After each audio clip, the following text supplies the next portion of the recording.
Assalamu alaikum everyone. How are you doing? I hope you are doing great. I'm good. Alhamdulillah. Welcome back to my channel Asma's Little World. कैसे हैं आप सब? I hope सब ठीक होंगे और अपनी ईद की तैयारियों में बिज़ी होंगे।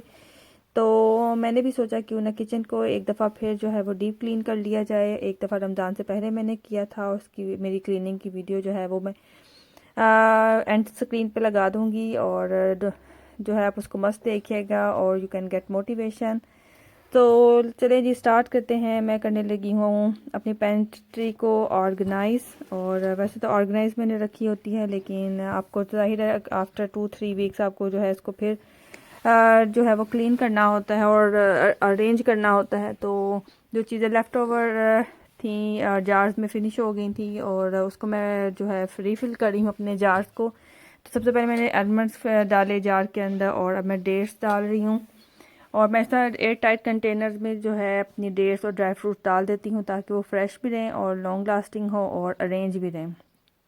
और ये डेट्स चलेंगी, अब मैं डाल रही हूँ एप्रिकॉट्स। तो इस तरह के मेरे पास जो हैं वो ग्लास कंटेनर हैं एयर टाइट, तो उसके अंदर जो है मैं अपनी चीज़ें जो है उनमें रखती हूँ ताकि एक तो आपको नज़र आ जाती हैं कि आपने कहाँ रखी हुई हैं और आपको विजिबल होता है कि इसके अंदर क्या है।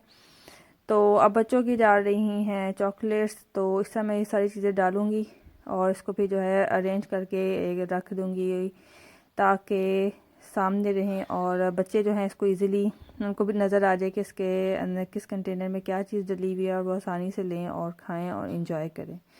तो आप बताएं कि आप लोग जो है ईद पे क्या बना रहे हैं, या फिर लॉकडाउन की वजह से आपकी ईद जो है वो थोड़ी सी डिफरेंट होगी। ज़ाहिर है इस बार जो है ईद वैसी नहीं होगी जैसे नॉर्मली ईद होती है, तो लेकिन ये भी एक एक्सपीरियंस है। तो टाइम जो है टाइम के साथ साथ जो है वो चीज़ें जो है वो डिफरेंट होती हैं। सो इस बार जो है ईद जो है वो डिफरेंट होगी। तो ये है इसकी लुक टाइडी अप करने के बाद, और मुझे अच्छा लगता है कि मेरी चीज़ें जो हैं वो ऑर्गेनाइज हों, और मुझे मेस जो है वो पसंद नहीं है अपने किचन में स्पेशली, और ना ही अपने बेडरूम में। तो दो चीज़ें ऐसी हैं जहाँ पे मेरा टाइम जो है वो गुजरता है। रात मेरी बेडरूम में गुजरती है और ज़ाहिर है वहाँ पे सोना होता है, और दिन जो है आपका ऑब्वियसली किचन में गुजरता है मोस्टली फीमेल का।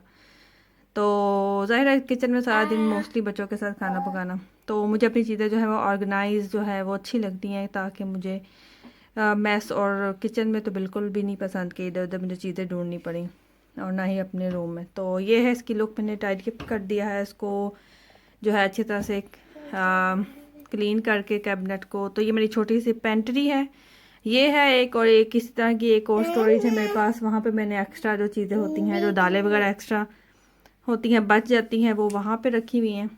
तो जितनी जार में आती हैं वो मैं डाल देती हूँ, और उसके बाद एक्स्ट्रा जो है वो एक और स्टोरेज है वहाँ पे रख देती हूँ। तो ये दालें सारी मैंने इस तरह के जार्स होते हैं ग्लास के, तो उसमें डाल दी हैं सारी इस तरह से सेपरेट दालें। तो एक दफ़ा रमज़ान से पहले मैंने अच्छी तरह से इसको टाइडी अप किया था, और अब मैंने कहा चलो ईद से पहले भी ज़रा इसको अच्छी तरह से इसको फिर ऑर्गेनाइज कर लें, और ताकि फिर कुछ देर आपकी गुजर जाए। तो ये सारी पीछे मैंने दालें रखी हुई हैं एज यू कैन सी। अभी आपको पता नहीं लाइट में सही नज़र आ रहा होगा कि नहीं। ये चना दाल, उसके साथ फिर ये मूंग दाल, लाल दाल, दाल दाल का क्या नाम होता है, मसूर दाल, और उसके पीछे वो सूजी पड़ी हुई है लास्ट में वाइट वाइट जो नज़र आ रही है, और इसी तरह नीचे माश दाल, और ये तो बहुत ज़्यादा यूज़ होती है गर्मियों के छिलके के बगैर। और चने, और इस तरह से पीछे वो पड़ा हुआ है, आपको मैं दिखाऊं, पीछे वो पड़ी हुई है जो ब्लैक ब्लैक आपको नज़र आ रहा होगा, वो है अलसी। और सब पीछे वो कोकोनट ऑयल रखा हुआ है, ये कुछ वो पिस्ता बादाम जो है पहले के पड़े हुए हैं वो, और एक्स्ट्रा मैंने कहीं और रखे हुए हैं। तो उसके पीछे क्या पड़ा है, हाँ वो उसके पीछे वो चावल जो हैं वो पोरिज बनाने के लिए ग्राइंड हुए में फिर बनाने के लिए चावल की खीर, और पीछे जो है वो पास्ता है। तो मुझे अच्छा लगता है कि इस तरह से ऑर्गेनाइज चीज़ें रहें। तो वो पास्ता इस समय तरतीब से रखा है कि जो भी मुझे चाहिए हो तो मैं आराम से मेरे सामने हो और मैं ले सकूं। ये ड्राई मिल्क, उसके बाद जो है उसके बाद वो बेसन है, उसके बाद ये बादाम है शुगर कोटेड, और ये कहवा वगैरह के साथ बड़े अच्छे लगते हैं। और उसके बाद ये ड्राई फ्रूट्स हैं जो मैं पोरिज में यूज़ करती हूँ अपने बेटे के, उसको भी मैंने इस तरह के जार्स हैं उसके अंदर डाल दिया हुआ है। और ये खजूर है, इसके अंदर जो है वो एप्रिकॉट है, और वो पीछे रेजन्स हैं ब्लैक वाले। और इसके अंदर भी जो है मैंने ये ड्राई फ्रूट रखे हुए हैं, और ये है इंजीर, ये बादाम, और इसके अलावा ये डिफरेंट किस्म के इसके अंदर कहवे हैं। तो ये भी मैं आपको दिखाती हूँ कि कौन कौन से किस्म के हैं। What happen. और उसके बाद ये एक्स्ट्रा जो मसाले वगैरह होते हैं, जैसे बिरयानी मसाला है, और उसके बाद ये चाट मसाला, बिरयानी मसाला, जो एक्स्ट्रा पैकेट्स बचे हुए हैं। ये मेरे हस्बैंड पाकिस्तान गए थे तो वहीं से आए हुए हैं, तो इसलिए मैंने इसको, ये काफ़ी ज़्यादा थे तो अब वैसे कम रह गए हैं। इसके अंदर वो बिरयानी मसाला और अचार मसाला, अचार गोश्त मसाला जो होता है, और एक्स्ट्रा बिट जो चीज़ें, बेकिंग पाउडर और चिकन क्यूब्स वगैरह इस तरह की चीज़ें पड़ी हुई हैं। तो यहाँ पे कुछ ये एक्स्ट्रा बिट पड़ा हुआ है, जैसे ये कंडेंस मिल्क, एवेपोरेटेड मिल्क, और रेडी टू यूज़ जो है वो कस्टर्ड है। उसके पीछे वो आपको नज़र आ रहा होगा, वो भी कस्टर्ड और खीर फिरनी वगैरह है जो मुझे ईद पे बनानी है। सो इंशाल्लाह उसको भी मैं बना के कि मैं कौन सी डिज़र्ट्स बना रही हूँ ईद पे, तो वो भी मैं जल्दी 1-2 दिन में अपलोड करनी है वीडियोज़ इसको बना के।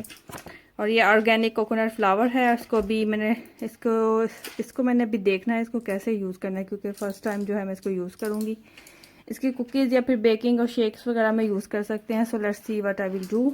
और यहाँ पे भी ब्राउन शुगर, उसके पीछे भी जो इस तरह से फ्लावर भी, ये सारा बेकिंग की चीज़ें पड़ी हुई हैं। और ये एलुमिनियम ट्रे हैं। तो इस तरह से सारी चीज़ें मेरे सामने होती हैं, और फिर मुझे टेंशन नहीं होती कि मुझे यहीं इधर उधर से मुझे चीज़ें ढूंढनी पड़ी। और ये पाकिस्तानी जो शांदा, ये पाकिस्तान से आया हुआ है। और ये भी एक्स्ट्रा चीज़ें पड़ी हुई हैं, बेकिंग की ही हैं, तो उसको भी मैंने एक्स्ट्रा चीज़ों को इस ट्रे में रख दिया हुआ है। और इस साइड पे जो है मैंने इस तरह के कंटेनर लिए थे पाउंडलैंड से, तो इसके अंदर मैंने चावल डाल दिए हुए हैं, वो पीछे आटा पड़ा हुआ है दोनों में। और ये एक्स्ट्रा टी बैग, ये शक्कर ईद के लिए और रमज़ान में भी यूज़ हो रही है। पीछे ऑलिव ऑयल और इस तरह की, वो पीछे बेसन और इस तरह की चीज़ें। और ये पीछे आलू हैं, और ये बेबी का एक्स्ट्रा दूध पड़ा हुआ है। तो इस तरह की ये सैक्स होती हैं, तो इसके अंदर जो है वो फ्रेश रहते हैं आपके अनियंस और पोटैटोज़। तो मैं इस तरह की सैक्स पाउंडलैंड से ली थी, वेजिटेबल्स रखने के लिए होती हैं। तो इसमें ये होता है कि आप चाहे 1 महीना 2 महीना, अगर आपके पास ज़्यादा भी प्याज है 1 महीना, तो बिल्कुल वो ठीक रहता है, इसके अंदर ज़रा भी ख़राब नहीं होता। और ये मेरी क्लीनिंग बास्केट्स हैं कि क्लीनिंग के लिए मुझे जो चीज़ें चाहिए होती हैं, ग्लव्स, किचन ग्लव्स, और ये स्पंजेस, सरफेस स्पंजेस, और जो एलुमिनियम जो होती है वो वायर। और ये बड़े एक अच्छी चीज़ है और हैंडल के साथ। और ये एक्स्ट्रा जो है माइक्रोफाइबर क्लॉथ्स मैंने इस तरह से बास्केट्स के अंदर अरेंज कर दिए हैं। तो मुझे जो फिर चाहिए होता है मैं यहाँ से लेती हूँ, और फिर यूज़ करके वॉश करने के बाद उसको फिर इस तरह से मैं जो है वो वापस रख देती हूँ। फिर जो मुझे लाइट चाहिए, डार्क चाहिए, किसी जहाँ पे भी मुझे यूज़ करना हो तो उसके अकॉर्डिंगली लेके वॉश करने के बाद में इसको फिर इस तरह से मैं रख देती हूँ। तो अपनी पेंट्री ऑर्गेनाइज़ करने के बाद अब मैं आ गई हूँ कि फ़्रिज की तरफ। और फ्रिज का जो है मैं आज फ्रीज़र साफ़ करूँगी। ये फ्रिज जो है ऊपर से मैंने क्लीन कर ली हुई थी, और उसकी वीडियो जो है मैंने इसलिए नहीं इसके अंदर ऐड की क्योंकि मैं वो ऑलरेडी जो है मैं अपनी क्लीनिंग वीडियो में ऐड कर चुकी हुई हूँ कि कैसे मैं अपनी फ्रिज को जो है वो डीप क्लीन करती हूँ, सैनिटाइज़ करती हूँ। तो अब मैं करने लगी हूँ फ्रीज़र को नीचे से अच्छी तरह से साफ़। और उसके लिए मैंने जो है जो है पर्पस जो होता है क्लीनर एंटीबैक्टीरियल, उसके साथ अच्छी तरह से मैंने इसको वाइप कर लिया है। और उसके बाद मैंने इसके सारे जो ड्रास थे फ्रीज़र के वो निकाल के मैंने उसको वॉश कर लेना है। और उसको डिश वॉशर सोप के साथ और हॉट वाटर के साथ मैंने अच्छी तरह से वॉश करके, वो टेबल आपको पीछे नज़र आ रहा होगा, उसके ऊपर मैंने ड्राई होने के रख दिए हैं। और अब जो है ये मैंने सारा जो इसके अंदर से सामान निकाला हुआ था इसको मैं डालूंगी वापस, और आपको मैं दिखाती हूँ कि मैं अपनी फ्रीज़र को कैसे ऑर्गेनाइज़ करती हूँ। तो ये कुछ एक्स्ट्रा चीज़ें थी, ये फ़िश बच गई थी बच्चों की, तो उसको मैंने फिर इस तरह से फ्रीज़र बैग में डाल दिया था। तो ये है मेरे फ्रिज जिसको मैं ऑर्गेनाइज़ करती हूँ। जो जगह आपको नज़र आ रही है इसके अंदर जो है मैं सबसे नीचे मीट रखती हूँ, उसके बाद वेजिटेबल्स, और फिर बच्चों के फ्राइज़ होते हैं, और सबसे ऊपर जो है उनकी अगर कोई उन्होंने खानी हो आइसक्रीम वगैरह या फिर कुछ फ्रोज़न फ्रूट्स होते हैं वो मैं रख देती हूँ। लॉलीज और आइसक्रीम आजकल वैसे भी जो है वेदर जो है वो अच्छा है, कभी बहुत ज़्यादा ठंड हो जाती है यूके में और किसी दिन जो है वो समर की फ़ील आपको आ रही होती है। तो ये मैंने फ्रोज़न स्ट्रॉबेरीज़ और ब्लूबेरीज़ जो है उनको फ्रीज़ किया हुआ है और उसको मैं स्मूदीज़ में जो है वो यूज़ कर रही हूँ रमज़ान में। तो इस तरह से मैंने इसको वॉश करके तो उसको मैंने फ्रीज़र बैग जो होते हैं उस जो ज़िप लॉक बैग होते हैं तो उसके अंदर मैंने डाल के इसको फ्रीज़ कर दिया था और फिर मैं एक बैग निकालती हूँ और उसको बनाना जो है फ्रेश बनाना उसके अंदर ऐड करके तो मैं इसकी स्मूदी जो है बना लेती हूँ। कभी मैं योगर्ट थोड़ा सा डाल लेती हूँ और मिल्क और फिर इस तरह से इसकी बहुत अच्छी और यमी सी स्मूदी जो है बन जाती है। अगर आपने अभी तक ब्लूबेरी और बनाना और स्ट्रॉबेरी की स्मूदी ट्राई नहीं की तो so you can must try it, it's really nice in taste. और अब ये जो है ये जगह जो आपको नज़र आ रही है ये हमारा बॉयलर है तो उसके नीचे ये छोटी सी जगह है, किचन के अंदर ही है। तो इसको मैं यहाँ पे मैंने बच्चों की एक्स्ट्रा चीज़ें रखी तो ये है टाइडी अप करने के बाद इसके लुक। और इसको मैंने ये बॉयलर लगा हुआ इधर किचन में और साथ ही छोटी सी स्टोरेज है तो इसको मैंने अच्छी तरह से होवर करके और उसके बाद ये बच्चों की यहाँ पे एक्टिविटी के आर्ट एंड क्राफ्ट की चीज़ें हैं तो वो रख दी है मैंने। ये स्टैम्प्स हैं उनकी और उनके सीजर्स और क्रेयॉन्स, ये जो एक्स्ट्रा बिट हैं तो वो मैंने यहाँ पे रख लिए हैं। बाकी उनके रूम में हैं बच्चों की जो चीज़ें हैं सारे उनके कलर्स और पेंसिल्स और पेपर्स वगैरह। तो जो लेफ़्ट ओवर है कुछ एक्स्ट्रा हैं तो वो मैंने यहाँ पे मेरे पास स्टोरेज है तो यहाँ पे मैं रख देती हूँ। तो ये है, इसको मैंने सारा जो है ऑर्गेनाइज़ कर लिया है और उनके वो नंबर्स हैं मैग्नेट वाले और ये उनके जो है ये उनके ये पाइप क्लीनर्स, उनके एक्स्ट्रा जो है पेपर्स, उनका वाटर पेंट जो होता है वाटर कलर और ग्लू एक्स्ट्रा और ये पेंट रोलर ब्रशेस और उनके पेंट्स और ग्लिटर्स स्टैम्प्स। तो ये एक्स्ट्रा बिट जो है यहाँ पे मैं रख देती हूँ। तो अब मैं आ गई हूँ रूम में और रूम को करने लगी हूँ हुवर में यहाँ पे जो है वैक्यूम। और अब मैंने मैट्रेस उठा के तो उसको अच्छी तरह से साफ़ कर लेना। तो रूम में भी इस तरह से मैं कुछ देर के बाद आफ्टर 2-3 वीक्स के बाद मैट्रेस उठा के तो बेड के नीचे अच्छी तरह से मैं इसको साफ़ कर लेती हूँ ताकि सब कुछ जो है वो क्लीन रहे, टाइडी रहे।